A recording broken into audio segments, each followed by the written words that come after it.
is not fun? Well, I, Makwana Namreka, is here to show you that maths is just a fun challenge.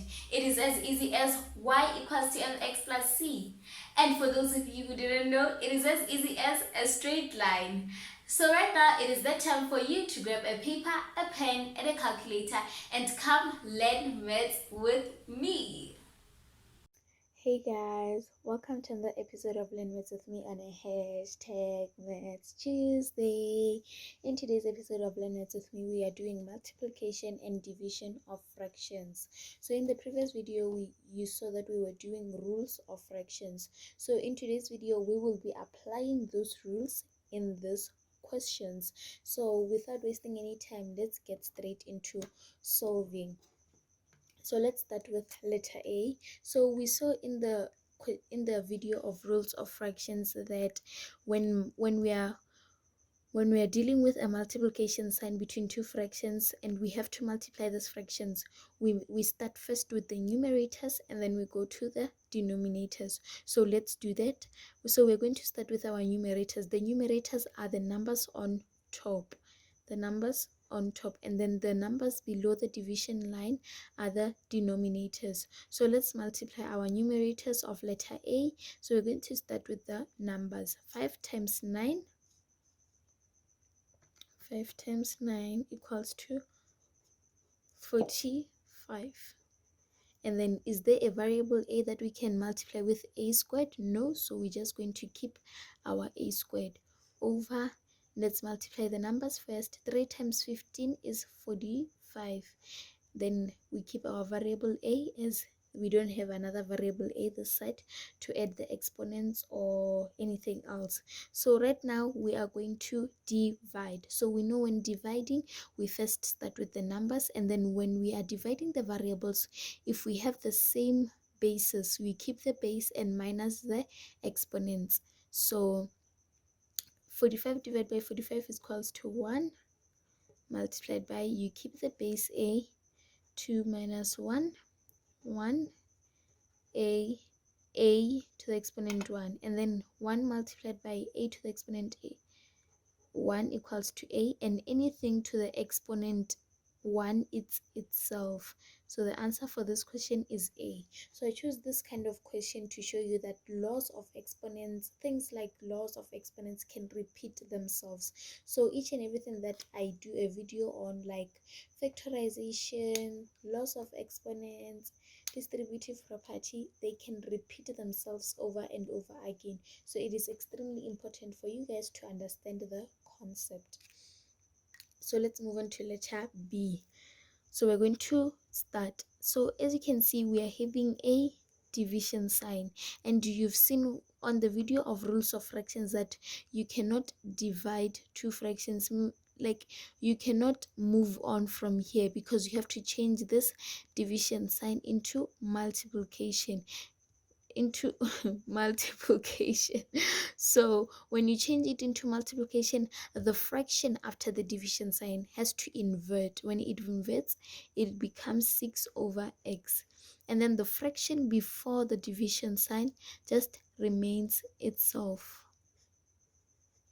So now from this step we are going to multiply the normal way. So 5x multiplied by 6, 5 times 6 is equals to 30x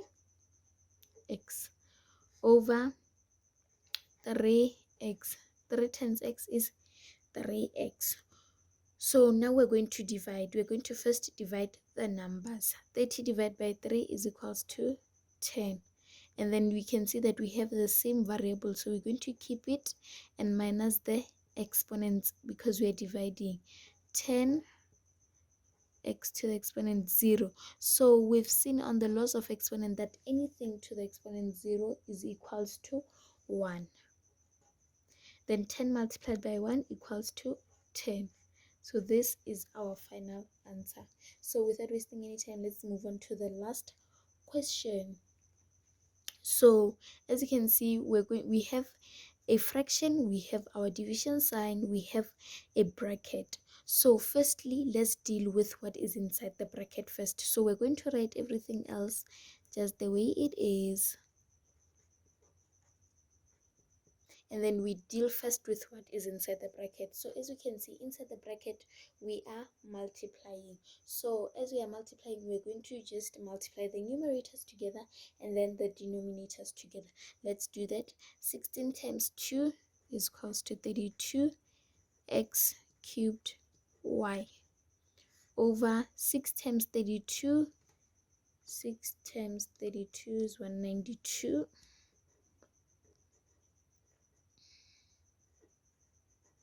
So let's just write the alphabets in alphabetical order so that we don't get confused. So let's move on to the next step. So from here, we cannot move unless we change this sign into multiplication. And when we I don't know why I write my multiplication like this, but yeah, as long as you understand. So from this part, you change your division sign into multiplication, and when you change it into multiplication, the fraction after the sign inverts, which will give us 192 x y cubed over 32 x cubed y. So you just turn it upside down, and then the one before it just remains the same.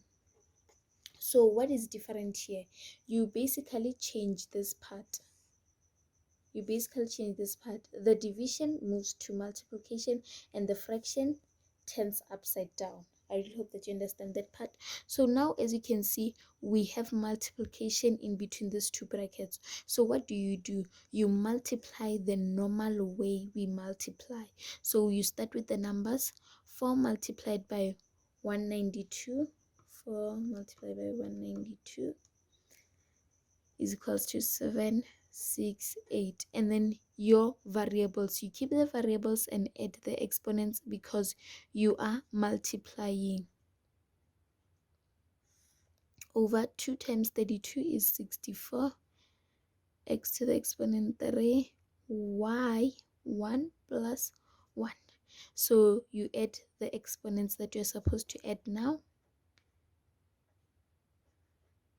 So 2 plus 1 equals to 3 over 64, and then you keep your x cubed, and then you add the exponents of y, which will give you y squared. So right now we are dividing. So let's start first with the numbers. 768 divided by 64 is 12. 12 by 64, sorry, divide by 64 is 12. So now you can see that you are dividing the same kind of variables, meaning that you just keep the variable and minus the exponents. When dividing, we minus the exponents. When multiplying, we add the exponents. So we keep the number 12. X to the exponent 0, 3 minus 3 is 0. Y to the exponent 1, 3 minus 2 is 1. So we know that anything to the exponent 0 is 1, and anything to the exponent 1 is just itself. So all this multiplied by each other. 12 multiplied by 1 is 1. 12 multiplied by y is 12y. So this will be your final answer. I really hope that you found this video helpful. You understood how we solve multiplication and division of fractions. I really hope that you subscribe, comment, share, like, and yeah, if you have any questions, please do leave them in the comment section. I'd really like to engage with you guys. Until the next one, you guys, bye. If you enjoyed this video, please give it a thumbs up and tell me in the comment sections which topic you'd like me to cover. And remember, I do not promise to know everything, but I do promise to share and help where I can.